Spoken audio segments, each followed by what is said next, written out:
Welcome again to the Entrepreneur's Advisor, the business podcast built for entrepreneurs and business owners.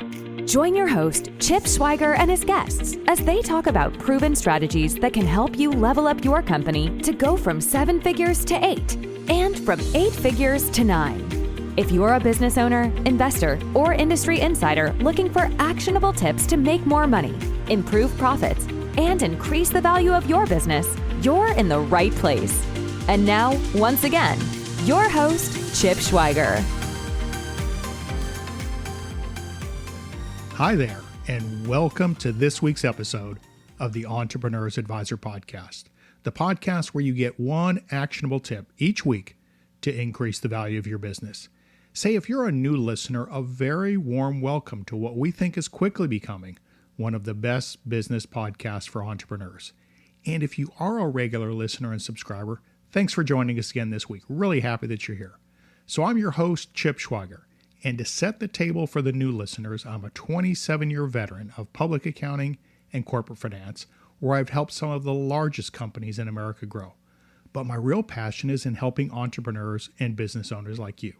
So we created this podcast to share what successful entrepreneurs and business owners are doing, and to give you a forum to ask questions and get support to get unstuck if that's where you find yourself. And I think I mentioned a few weeks back that the way we come up with the episode topics is really pretty scientific. I talk with my clients about what challenges or issues they're facing in their businesses, and then we talk about it on the podcast. And to take it a step further, if one client is asking about it, I figure there's lots of folks who might want to get their arms around the same issue, so we talk about those on the podcast. Now, I was visiting with a client the other day about a challenge of pricing products for a retail store. And then a few days later, the same discussion with a manufacturer about pricing strategies for a new product. So that got me to thinking about pricing. The most important aspect of marketing and selling a product is pricing. Business owners often settle on an option without considering all of their options. They copy competitors or they guess at what they should charge customers because it's just too difficult to think through every possible variable in detail beforehand. Knowing which pricing models work best can simplify how you price a product or service and give you confidence knowing that you're not simply guessing. And since humans are irrational, product pricing is just as much an art form as it is a science. So for today's episode, I'll break down the scientific side of how to price your offering. There are lots of resources out there on the art of pricing, but my hope is this discussion will provide you with the tools and strategies you need to create a reliable, data-backed pricing structure for your product or service. There's also lots of product pricing strategies out there based on the study of human psychology.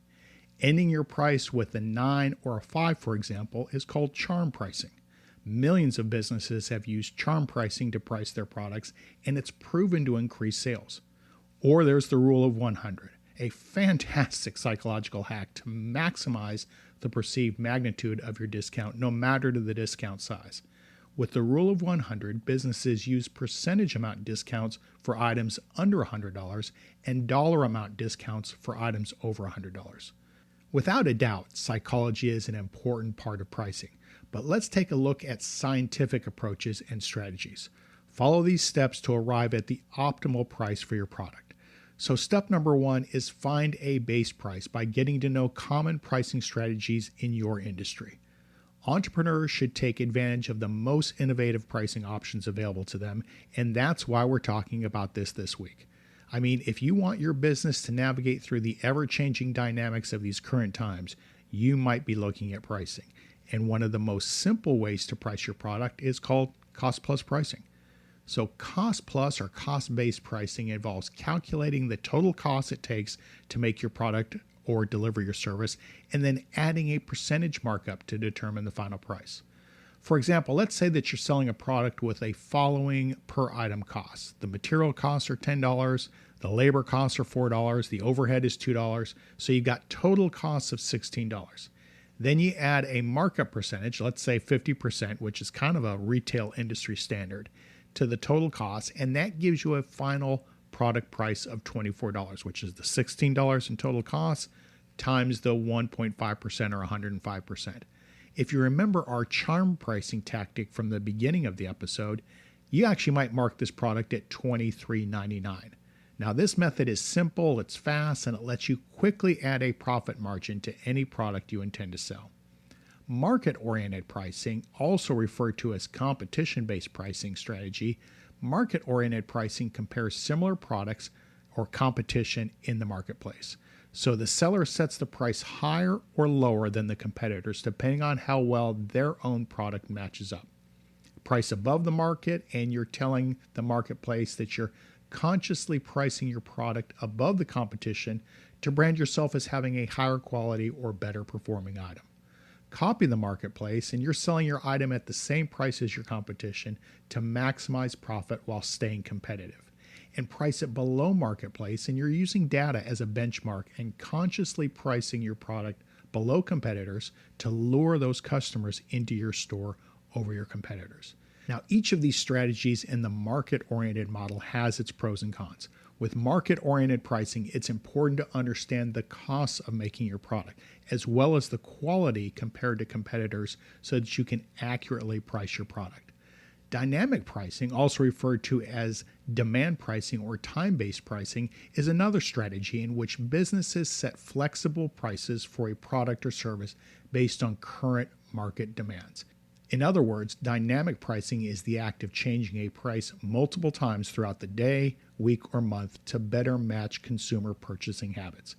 If you've ever ridden in an Uber on your way to a concert and then tried to call one after the concert, you know how companies use dynamic pricing to maximize profits. Amazon, too, has long been using price surges on their most competitive items for big e-commerce shopping days, such as Black Friday or Cyber Monday. If you're a commodity or service business, you can price dynamically based on usage, and a usage-based billing method is popular among utility providers and can also work if you're providing a service. All right, step number 2 is to capture more market share by experimenting with pricing and understanding what we call price elasticity. So lots of businesses fall into the trap of thinking if they lower product prices, more people will buy the product and their revenue will increase.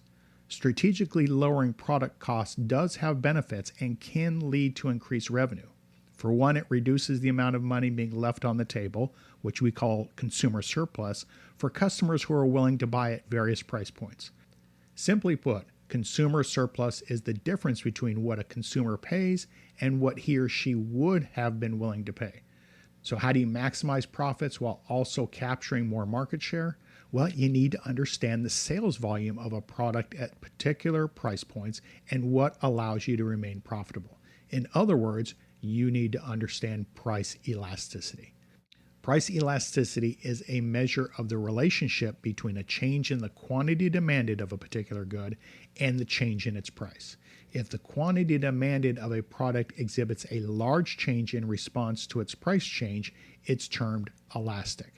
Now, for example, imagine you have 100 customers that purchase your product.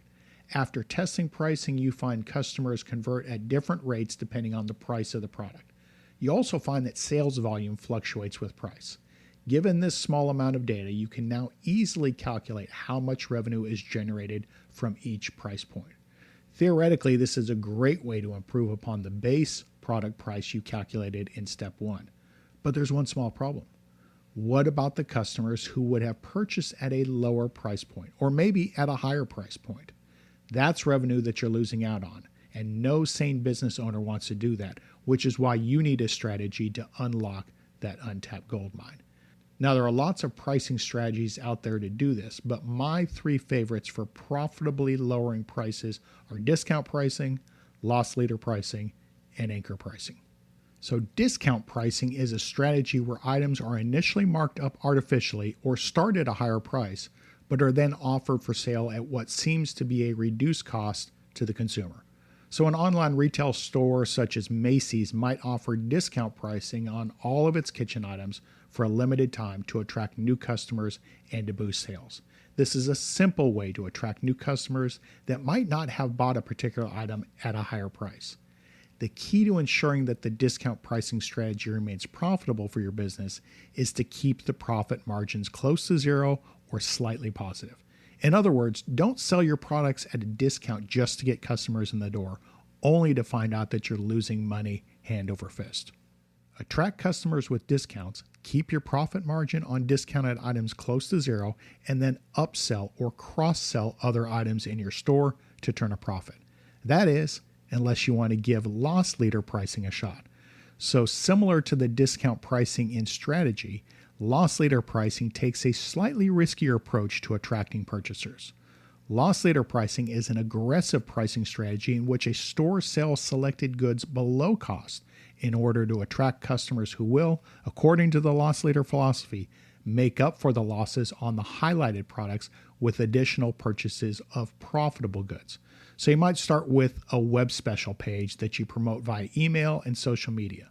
The key difference with loss leader pricing versus standard discount pricing is businesses often know that they will not make a profit on the items sold as the loss leaders, and that starts with a deep understanding of your product costs and profit margins.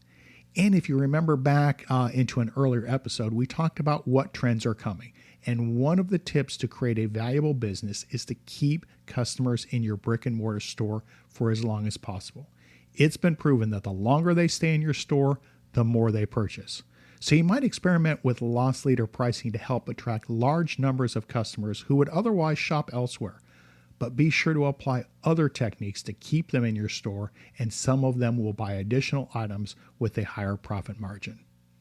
So anchor pricing is a really cool pricing strategy, and there's a great video of Steve Jobs announcing the iPad price on stage in 2010.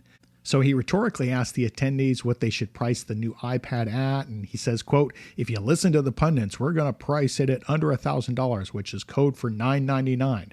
And then $999 appears on the screen before he continues. And then he says, "I'm thrilled to announce to you that the iPad pricing starts not at $999, but at just $499. And then on the screen, the $999 price is shattered by a falling $499. That's anchor pricing at its absolute finest. Anchor pricing is where you display your regular price and then visibly lower the price of that item in stores or online.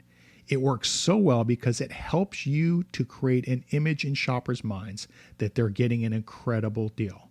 Little do they know that the regular price was made up in the first place. And this can get really slick if you have the product on your screen and a customer scrolls and then the regular price is slashed before their eyes to a lower price. Something fun to experiment with if you have a good webmaster, or just cross out the regular price on your website and have the lower price right below it. Okay, step number 3 is make sure your product pricing drives long-term business profit.